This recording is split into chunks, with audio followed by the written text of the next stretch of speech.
बोली राधे बेली सरकार की, बोले बाटे बिहारी लाल की।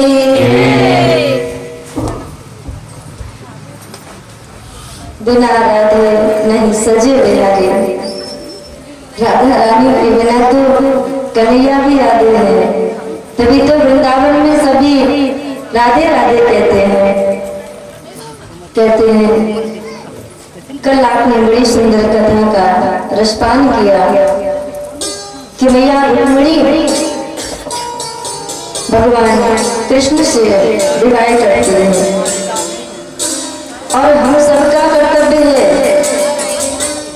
मैया लक्ष्मी जो है ये भगवान की प्रियतमा है। ये हमें बताती है कि हमारे सच्चे पति केवल और केवल परमात्मा है, भगवान है।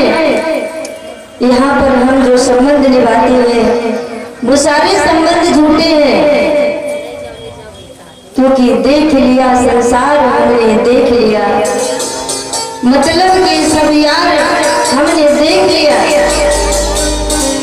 कहते हैं जब तक धन जेब में रहेगा तब तक मन से सेवा करेंगे, और जब धन नहीं रहेगा तो तुमसे रिश्ता नहीं रखेंगे, तुम्हें देखना तक पसंद नहीं करेंगे।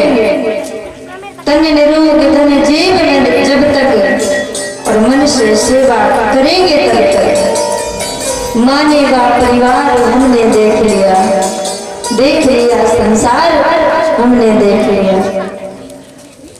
संसार ये मतलब क्या है?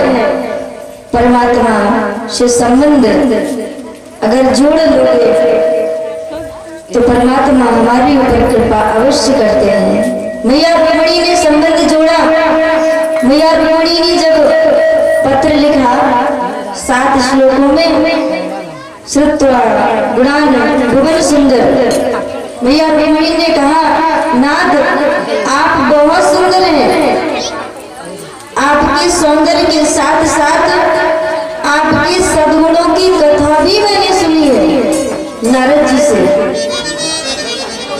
इसी कारण से हमने आपके साथ विवाह करने का निश्चय किया है।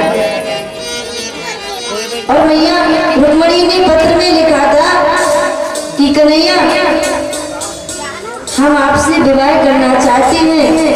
अगर आप सोचो, अगर आप विचार करते होंगे कन्हैया कि आप हमसे विवाह करने के लिए आएंगे विदर्भ नगरी, तो आपका खूब स्वागत होगा।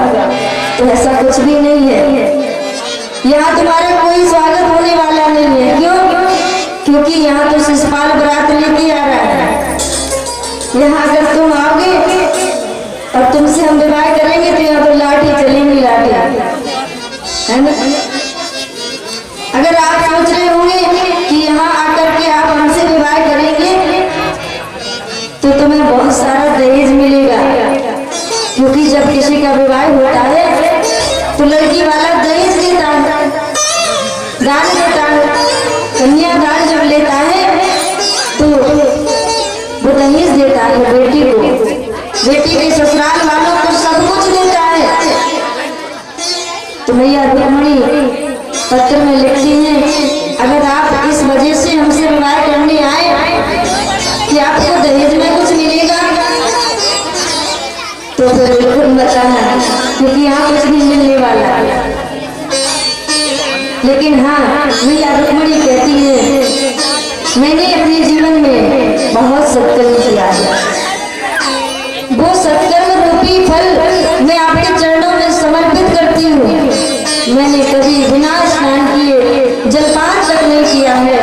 मैं अपने संपूर्ण सत्कर्मों को आपके चरणों में समर्पित कर दूंगी। आपको मुझे स्वीकार करना ही पड़ेगा। मेरे पास दहेज नहीं है, लेकिन सत्कर्म रूपी दहेज मेरे पास है, मैं उसको आपके चरणों में समर्पित करूंगी। अगर आपने नहीं अपनाया तो अनेकों जन्म लेती रहूंगी, लेकिन किसी के साथ विवाह नहीं करूंगी। उसी प्रकार हमें चाहिए कि संसार में हम भले रहे लेकिन सदा पीछे पति और पिता और पुत्र केवल परमात्मा है।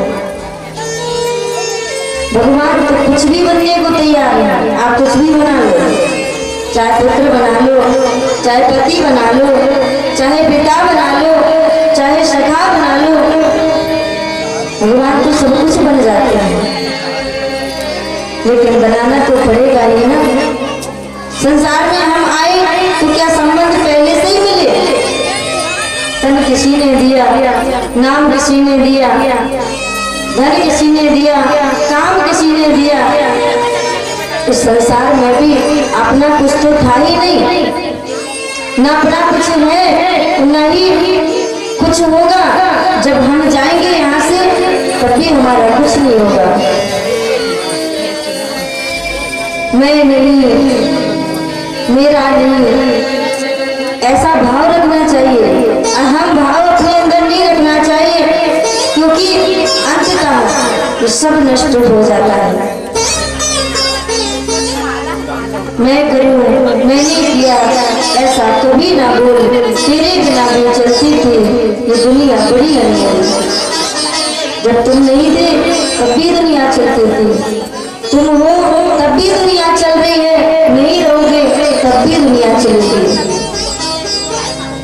ये मैं ही तो भगवान की माया है।